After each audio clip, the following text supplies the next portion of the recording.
in Entrepreneurship. I'm your host, Jared. This is Captain Clay, and we are here to help you navigate the tricky waters of entrepreneurship. And today we are talking about resiliency. And Clay, what is the name of this company that very few people have probably heard of that we're going to be talking about today? Domino's Pizza. Right. Domino's Pizza.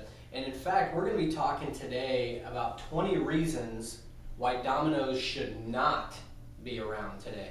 Now I'm gonna challenge you this. But if you're watching this right now, get a sheet of paper out, get some kind of writing device, get your iPad, get your whatever you etch a sketch, write it down here. Etch a sketch would be sick if you could do that. But here's the deal. I want you to write these down because these are 20 viable reasons this dude should have quit. Okay? There's right here, my main man Tom Monaghan right there. Tom Monaghan. I'm going to give this to you, and I'm going to give them to you rapid fire, okay? And any thoughts that come to your brain, as we say, just fire them off, okay? Do it. Reason number one, homeboy at age 4, when Monaghan was 4 years old, his father died on Christmas Eve. His father died on Christmas Eve. He says, I remember stepping up to his casket and trying to reach in and shake him. His mom tried to raise him. After his mom tried to raise him, he got put into an orphanage. The orphanage he went into believed that kids should work, so he spent all of his time working. Thus, he kind of graduated from high school as a moron. Okay, he didn't know how to do very many things with his mind. So, reason number 2, he should quit, okay? He goes into the Marines. He goes into the Marines, gets discharged with $2,000 in savings, and he invests this money with an oil promoter. And the oil promoter immediately spends the money and scams him and disappears. So, 4-year-old kid grows up in an orphanage, then he goes to the Marines, gets in the Marines, comes out with some money, loses it all immediately. Reason number 3, check it out. He ends up buying a pizza parlor near the Eastern Michigan University called Dominick's. Sound familiar? Dominick's, okay? He buys this for $500. But when he buys it, he actually assumes the debt of the owner, and there's a crazy amount of debt. Okay? So he spent $500 to lose thousands of dollars. All right, point number 4. His brother, Jim, is a good dude, but the two of them teamed up to buy a Volkswagen and a pizza parlor because they delivered the pizza. They're the first people on the planet to deliver pizza. So they have a vehicle and they have a parlor, right? Well, Jim one day just takes off with the vehicle, just leaves. So he leaves and he says, but hey, you can keep the parlor and the debt. So that's the scoop.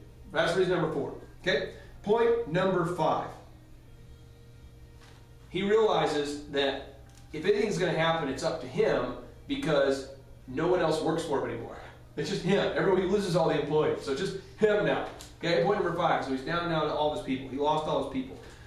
Point number 6, if you're keeping score at home, this is unbelievable. He ended up losing so much money that the bank, he did like a workout with the bank. And the bank, to do it, set him up on a schedule that required him to work 18 hours a day, starting at 10 a.m. and ending work at 4 a.m. by cleaning the kitchen and swabbing the floors at 4 a.m. So in order to get worked out of the bank problem, he had to put himself on a schedule, and because he couldn't afford staff, he had to work, literally, homeboys, 18 hours a day. This is uncut. All right, point number 7. And we're back. Point number 7. Now, Monaghan, our main man, he's already had 6 reasons why he could have quit or should have quit. But point number 7 here, what happens is he ends up starting to deliver pizzas. And as he's delivering pizzas, he forgets that college students are jerks. So college students start calling in mass to request, hey, I need pizza to be delivered. And they know if they don't deliver it in 30 minutes or less, they get free. So they all call at the same time just to mess with him. And then once he gets there, they break into his car, break the windshields out, and they steal the pizzas. So that's what happened. Point number 8, he ends up trying to maintain the business and to fight off the bankruptcy. And in order to fight off the bankruptcy, he ends up having to let everybody go. You know, again, so he's down just to himself again. And when he does, he discovers that the cook who's been working for him forever has been actually on an individual spending spree, using money out of the cash register to buy automobiles, home improvements. It's incredible. By the way, if you want to read this, great success stories by Forbes. This is unbelievable. Point number 9. Notice how it's great success stories, not great depressing stories. Okay, point number 9. 1967, his insurance agent was like, yeah, I'll get you a great quote. And to get him a great quote, he got him the cheapest coverage possible, which didn't actually cover the building. So he had a fire that resulted in a total loss of $150,000 for the pizza parlor, and he was insured for $13,000. So he had to pay that back. Then point number 10. In the first 10 months of 1969, he's turned things around 2 years later. 2 years later, he's paid off all that. Guys, I know I'm just firing through these, but 2 years. Imagine that. If you watched me on this for one day, how long would that be? That'd be a long time. 24 hours of watching me would be terrible. But imagine 365 days of doing something you don't like, paying off a debt. Twice. You know what I mean? Wow. Okay, so this is after your brother drives off with your Volkswagen too. Okay, here we go. So then, 1969, Domino's opened 32 stores, bringing the total to 40 pizzerias. All the new locations underperformed at the same time, drastically, and the more established company-owned Domino's stores had to forego profits to keep the newer entries afloat. What I'm saying is, he kept opening up new stores, and the more stores he opened, the more that the 2 or 3 that made a profit lost money. All right. Point number 11. To exasperate the dilemma, he found out that the guy helping him with his taxes had messed up intentionally, and he didn't owe $4,000 like he paid in. He owed $40,000. $40,000 he owed. So, point number 12. He's now $1.5 million in debt due to all the losses of the stores. Okay? So at this point, he ends up getting calls from his creditors, and some creditors agreed to go along with his plan, but surprisingly, the once loyal franchise owners actually just moved forward with an antitrust lawsuit against his corporation because they felt that he failed to give them notice that he was having financial problems. So they all sued him at the same time. So then, homeboy in 1972, he hops in his car and actually drives around to all of, I mean, we're talking like 40 locations, drives to him and convinces them, hey guys, I'll buy you back. Okay, I'll buy you back. Please, I'll buy you back. So they said, yeah, okay, we'll allow you to buy us back. He's millions of dollars in debt. Well, anyway, what happens is, he ends up getting to a point here where he had overexpanded into the new territories, and he decides to write down, well, these are some things I did wrong, I think. And he says he made the mistake of sending in untrained managers with no experience to run new stores. He overstaffed his home office, and finally, in his mind, he potentially made a fatal mistake of having a lack of good financial statements available on a timely basis. So these are 13 reasons. We're moving on to point 14, my friends. Point 14. Just when he could see profits ahead on the horizon, he had to spend valuable time and money to fight what seemed to be a ludicrous lawsuit.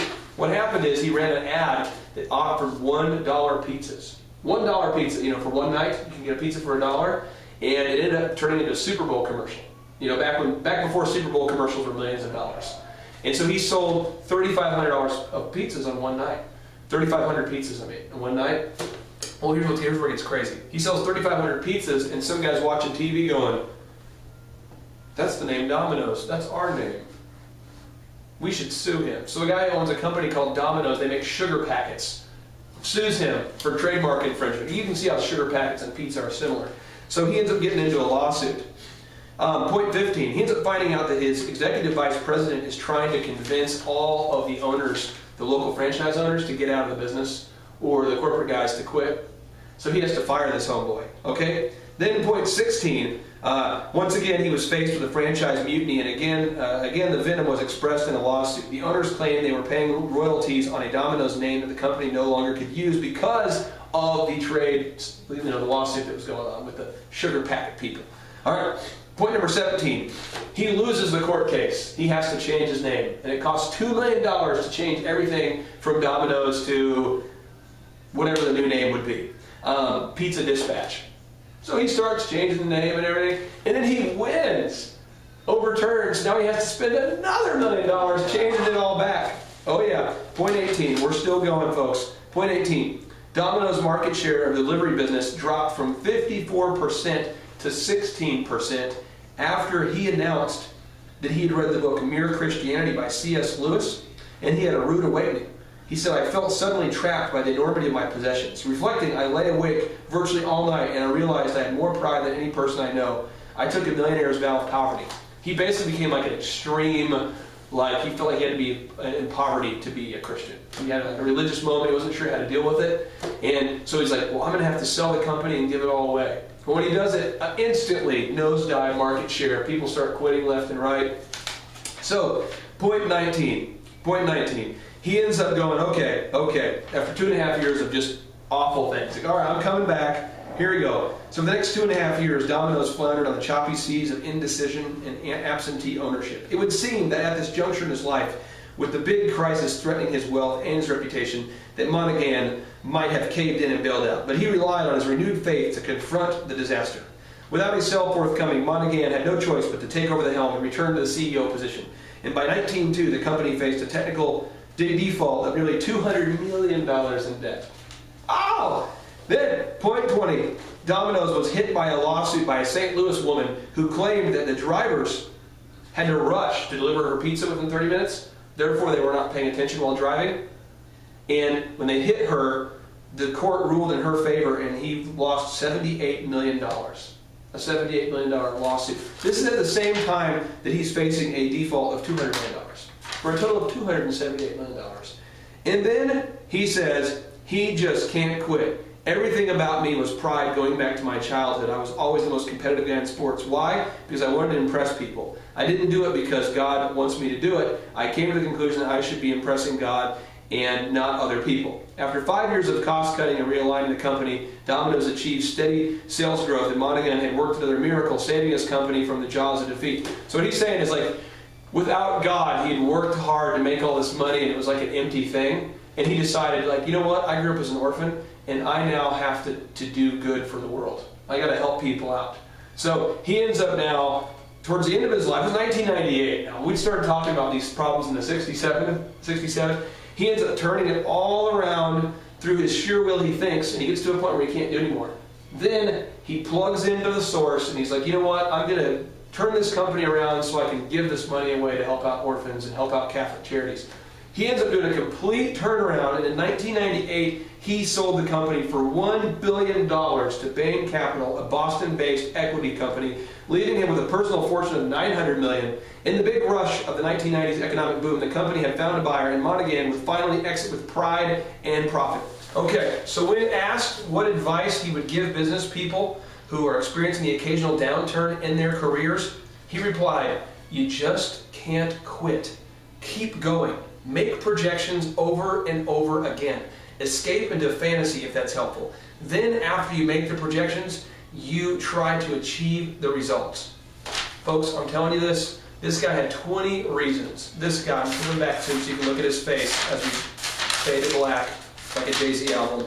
This guy right here, he had every reason to quit, but he didn't quit. He's not smarter. He didn't have better parents. He didn't have parents. He didn't have more money. He didn't have money. This is a guy who just made it happen. And at the end, when he didn't have any more strength and any more energy and anything that he could personally give, he looked up to the source and then plodded through with the course. I'm telling you, this is unbelievable stuff. You can do it. He can do it. Go buy a freaking Domino's pizza. We'll see you next time.